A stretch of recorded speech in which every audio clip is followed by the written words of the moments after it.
Working Cities Pittsfield uses collaborative and inventive meeting styles to accomplish its goals, generating ideas to improve the city. Their successful venture serves as a pilot for other Working Cities teams in Connecticut and Rhode Island.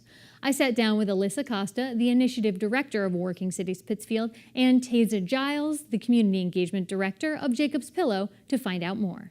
The partners for Working Cities were self-selected when the Federal Reserve Bank of Boston challenged gateway cities in Massachusetts. So those are these post-industrial cities like Pittsfield.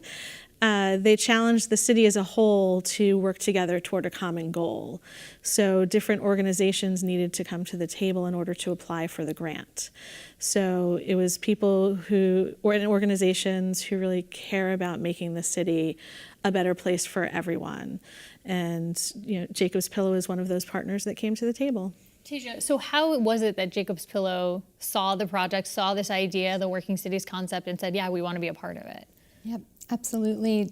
Jacob's Pillow, we're really engaged in understanding excuse me, where dance happens and who has access to it, and how can our programs and community really be founded by partnership and relationship building. And I think that's what Working Cities does so incredibly well, are the relationships that are being formed in this open format meeting. And so by attending the meetings, getting to know people, hearing from residents around key concerns and areas they want to highlight and where they want to make positive change in the city, for me, that's incredible information and incredible opportunity to partner. And that's really my entry point into Working Cities, is knowing that it's about fostering relationships and making creative impact on our city. So the larger goal, just to give people sort of the 30,000-foot view of Working Cities in Pittsfield, because there are several cities in this region that are a working city, Springfield among them. But in Pittsfield, you decided to focus on poverty.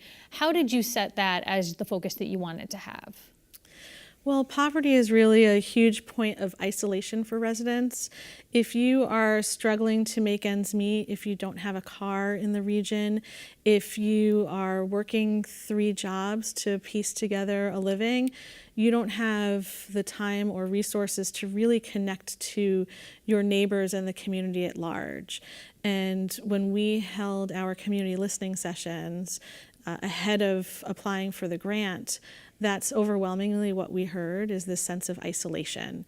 So we realized that a deep root of that is the rate of poverty in the area. And so for Jacob's Pillow, that could mean maybe the cost of admission is more than someone can afford. What has Jacob's Pillow heard from residents in Pittsfield? Because the Pillow is located in Beckett.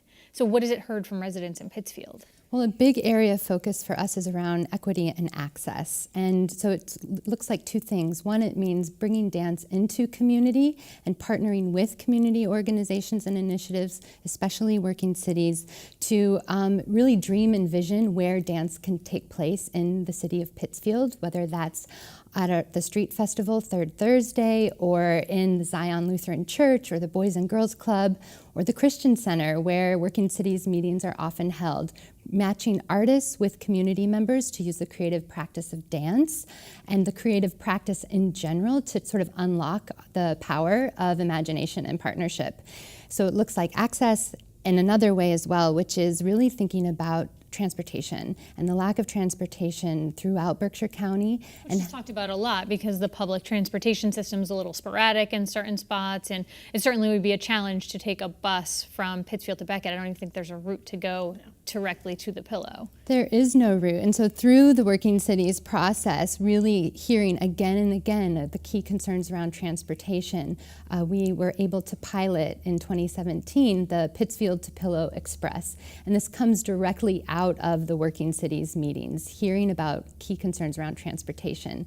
Because at the Pillow we offer many free programs, and it's fantastic, but only can't get to them. Exactly. It's not really working. Exactly. Alisa, as Pittsfield has worked on this issue, and you're holding these monthly meetings now, what are you hearing from residents?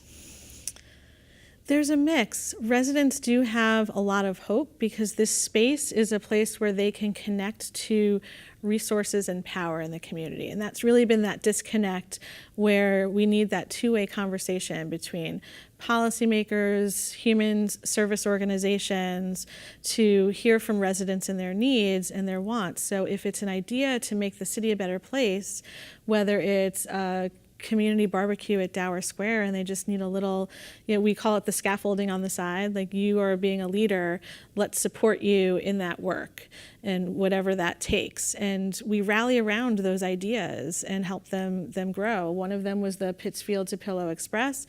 Others are the community bike rides, and it's run the gamut, and it's really cool to watch people get excited about their ideas. Have you had an opportunity, Thaisa, to look at other people who are coming to this table for collaboration and look at potentially new collaborations for Jacob's Pillow, or have you not gotten to that level yet? Oh, absolutely. I think it's the power of relationship building and those connecting points where we can really be responsive. And I think the key piece that Alisa mentioned at the beginning is listening, really listening to what people's hopes and concerns are about. And that's absolutely informing Pillow programming in terms of partnerships with initiatives across Pittsfield, of which there are many positive ones, and really amplifying that. And for Jacob's Pillow, we get to do it through our art form, which is dance. When I was looking at the goals for Working City in Pittsfield, it was interesting. One really stood out to me is that when you're looking at this issue of poverty, one of the things that you're trying to do is make sure that people feel more socially accepted. Mm-hmm. So to me, that first meant that you were receiving information that people who are in lower income communities don't feel like they're socially accepted. Did you receive that feedback, and what were you hearing? Yeah. So when Working Cities held those community listening sessions, we asked people, what do you want from your city? And that's where our tagline, just, thriving, and safe, comes from, sort of narrowed that down.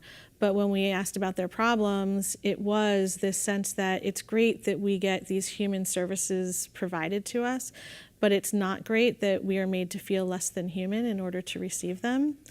And that was really powerful to the people in the room who were listening.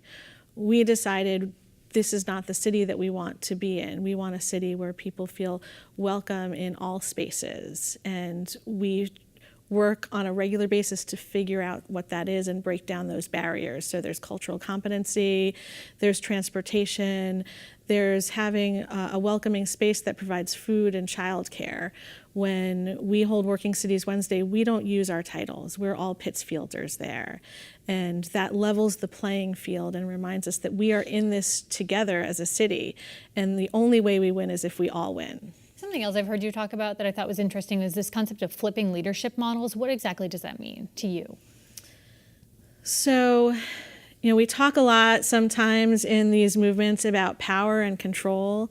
And power can be exponential. It's control that needs to be given up sometimes. So allowing residents to take on those leadership roles, to bring that voice to the table. What we use the term people with lived experience. If you don't have people at the table with lived experience informing your programming and your policies, they're not necessarily going to be successful. So making sure that they are at the table and supporting that leadership. So it doesn't have to be Working Cities planning a barbecue. It can be the residents doing what they want with us supporting them on the side.